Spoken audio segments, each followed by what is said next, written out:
बड़ों को प्रणाम, छोटों को स्नेह और आशीष। मैं हूँ राजेश त्रिपाठी। स्वागत है आपका मेरे चैनल धर्म दर्पण में। धर्म दर्पण में हम विविध प्रकार की कथा प्रसंग सुनाते हैं। आज का प्रसंग मेघनाद पर है। हमने इसका शीर्षक रखा है, पत्नी सुलोचना के सामने क्यों हंसा मेघनाद का कटा सिर। रावण का पुत्र मेघनाद बहुत बलशाली था। महाप्रतापी मेघनाद ने तो इंद्र तक को जीत लिया था, इसीलिए उसका एक नाम इंद्रजीत भी है। कहते हैं कि जन्म के वक्त उसने मेघों की तरह गर्जन की थी। उसकी जो आवाज़ थी वो मेघों की गर्जना की तरह थी, रोने की आवाज़, इसलिए उसका नाम मेघनाद पड़ा। मेघनाद के जीवन से जुड़े कुछ विचित्र प्रसंग हम सुनाने जा रहे हैं, जिनका उल्लेख वाल्मीकि रामायण में मिलता है। इसमें हम यह भी बताएंगे कि जब मेघनाद युद्ध क्षेत्र में मारा गया तो उसे देखने उसकी पत्नी सुलोचना युद्ध क्षेत्र में पहुंची। यह भी कि पति की मृत्यु का संवाद मरने के बाद स्वयं उसके पति ने ही उसे कैसे दिया। पत्नी सुलोचना के सामने युद्ध क्षेत्र में पड़ा मेघनाद का कटा सिर क्यों हंस पड़ा।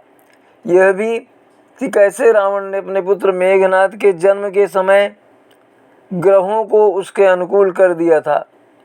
सभी ग्रह रावण के आदेश पर मेघनाद की कुंडली में अनुकूल स्थिति में आ गए।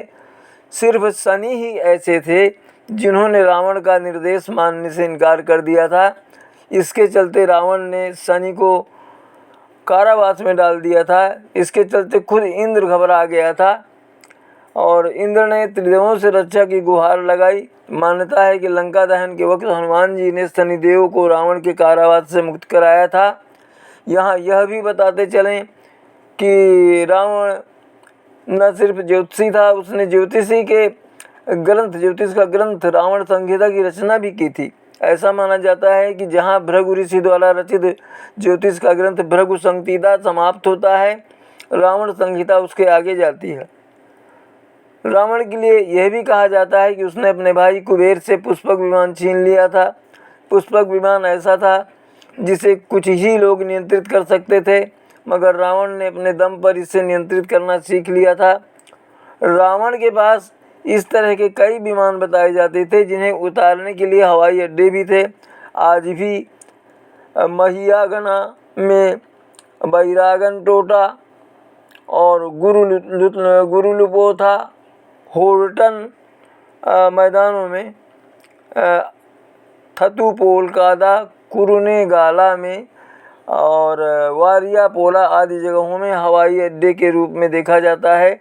रावण एक असाधारण वीणा वादक भी था। माना जाता है कि उनकी संगीत में गहरी रुचि थी। रावण को अपने पुत्र मेघनाद पर बड़ा गर्व था। रावण को लगता था कि मेघनाद के होते उनका कोई बाल भी बांका नहीं कर सकता। उसके पास दिव्यास्त्र के साथ मायावी शक्तियाँ भी थीं। मेघनाद के पास उसके पराक्रम और बल के आगे बड़े बड़े योद्धा घुटना टेक देते थे। जब मेघनाद का जन्म हुआ था तो मेघ के गर्जन के समान काफ़ी जोर से रोया था, इसलिए उसका नाम मेघनाद रखा गया। स्वयं ब्रह्मा ने रखा था ये नाम। ऐसा भी कहा जाता है कि वह एक विशाल और भयानक वटवृक्ष के पास भूतों को की बलि देकर युद्ध के लिए प्रस्थान करता था, इसलिए वह युद्ध अदृश्य होकर करता था। मेघनाद ने स्वर्गाधिपति इंद्र को पराजित किया था, इसलिए मेघनाद को इंद्रजीत भी कहा जाता है। देवलोक विजय के लिए जब रावण ने देवताओं से युद्ध किया था, उस समय बड़ी संख्या में राक्षस मारे जा रहे थे। तब मेघनाद ने माया से चारों ओर अंधकार फैलाकर इंद्र को बंदी बना लिया था और वह इंद्र को लेकर लंका चला आया था। तब सभी देवता ब्रह्मा को लेकर मेघनाद के पास गए और इंद्र को छोड़ने का आग्रह किया।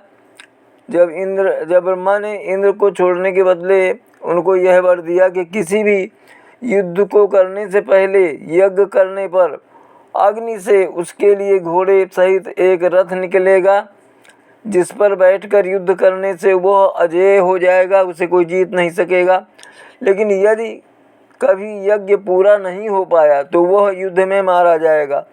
इसके बाद मेघनाद ने निकुंभिला देवी के स्थान पर जाकर अग्निष्टोम, अश्वमेध आदि 7 यज्ञ करके शिव से अनेक वरदान प्राप्त किए थे। रावण के आदेश पर मेघनाद श्री राम से युद्ध के लिए रवाना हुआ तो उसने पहले यज्ञ का आयोजन किया। मांस और रक्त की आहुति जो है अग्नि में देकर उसने जो यज्ञ शुरू किया। तभी लक्ष्मण ने उसके यज्ञ में विघ्न डाला और एक भीषण युद्ध के बाद उसका वध कर दिया। कहते हैं कि ब्रह्मा जी मेघनाद को ब्रह्मा जी से यह आशीर्वाद प्राप्त था कि धरती पर केवल एक व्यक्ति ही उसका वध कर सकता है जो 14 सालों से सोया न हो।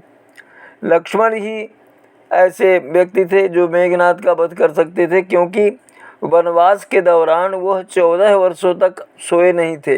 यही वजह है कि राम रावण युद्ध के दौरान लक्ष्मण के हाथों मेघनाद का अंत हुआ था।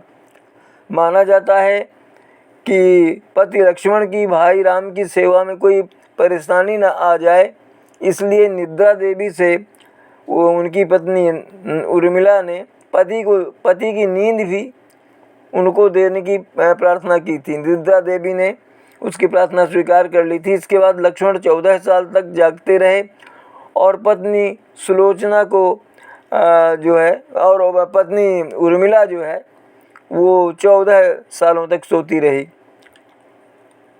पौराणिक कथा के अनुसार युद्ध में लक्ष्मण ने अपने घातक बाण से मेघनाद का सिर उसके धड़ से अलग कर दिया था और उस सिर को श्री राम के चरणों में रख दिया।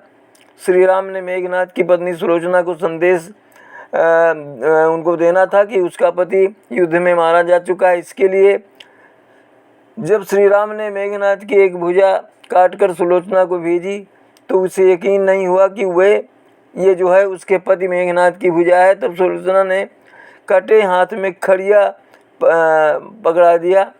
समझ लीजिए आज जो ब्लैक बोर्ड में लिखने के लिए चाक काम आता है उसी तरह से है। तो इसके बाद पत्नी सुलोचना के कहने पर मेघनाद की कटी हुई भुजा ने लिखकर अपनी मृत्यु के बारे में बता दिया। यह जानकर सुलोचना रोने लगी और कहा कि वह अब सती हो जाना चाहती है। इसके बाद सुलोचना मंदोदरी के पास पहुंची। मंदोदरी ने कहा कि तुम श्री राम के पास जाओ। इसके बाद सुलोचना श्री राम के पास पहुंची। सुलोचना ने श्री राम से कहा, हे राम, आप मुझे मेरे पति का सिर लौटा दें ताकि मैं सती हो सकूं। सुलोचना की दशा देखकर श्री राम बेहद दुखी हुए और कहा कि मैं तुम्हारे पति को अभी जीवित कर देता हूं। लेकिन सुलोचना ने मना कर दिया। और इसी बीच सुग्रीव को आशंका हुई कि मेघनाद ने अपनी कटी हुई भुजा से लक्ष्मण का गुणगान कैसे किया होगा। उन्होंने इसके बारे में सुलोचना से पूछा और कहा कि यह बात तब मानेंगे जब यह नरमुंड, माने वहाँ जो मेघनाद का कटा हुआ सिर था, यह हंसे। इसके बाद सुलोचना ने पति के कटे हुए सिर से कहा कि हे स्वामी, हंस दीजिए। इतना कहते ही मेघनाद का कटा हुआ सिर भी जोर जोर से हंसने लगा। इसके बाद सुलोचना सती हो गई। तो ये थी मेघनाद के जीवन से जुड़े प्रसंग जो हमने आज आपको सुनाया। इसी तरह अन्य किसी धार्मिक कथा के साथ आपसे मिलेंगे। राम कथा तो हम आपको सुनाते ही हैं, साप्ताहिक राशिफल आपके सामने लाते हैं। आज यहीं तक, मिलते हैं अगले किसी वीडियो में। तब तक आप सब परिवार स्वस्थ, सानंद और सुरक्षित रहें, यही हमारी कामना और प्रभु से प्रार्थना है। हमारे वीडियो लाइक करिए, अपने बंधु बांधवों में शेयर करते रहिए। धर्म दर्पण चैनल को सब्सक्राइब कर लें। आज यहीं तक, मिलते हैं अगले किसी वीडियो में। तब तक के लिए प्रणाम, नमस्कार।